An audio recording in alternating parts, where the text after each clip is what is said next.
রাজ্যের ভিন্ন প্রান্তে যখন জলসংকটের কথা উঠে আসে, ছবি উঠে আসে, সেই প্রেক্ষাপটে দাঁড়িয়ে থেকে পূর্ব বর্ধমানের জামালপুরের ছবিটা একদম ভিন্ন, একদম অন্য রকমের। কেননা এই জামালপুরেই বসেছে 500টারও বেশি ঠান্ডা জলের মেশিন। ঠান্ডা জলের প্ল্যান্টগুলি প্রতিটায় খরচা হয়েছে প্রায় 5 লক্ষ টাকা করে।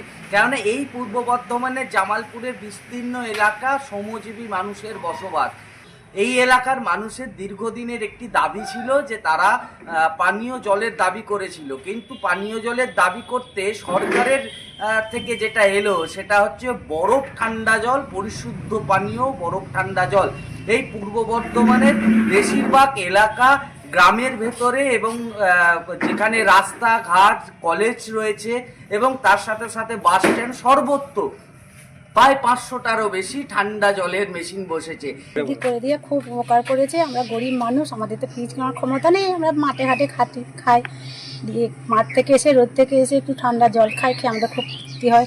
অত্যন্ত গ্রামাঞ্চল থেকে আমাদের জামালপুর পঞ্চায়েত সমিতির কাছে বারবার আবেদন করা হয়েছে যে যেহেতু তাদের আর্থিক সঙ্গতি নেই, তারা প্রচণ্ড দাবদাহের সময় তারা শীতল পানীয় জল তারা বাড়িতে তাদের অ্যারেঞ্জ করার মতো ফিনান্সিয়াল অ্যাবিলিটি তাদের নেই।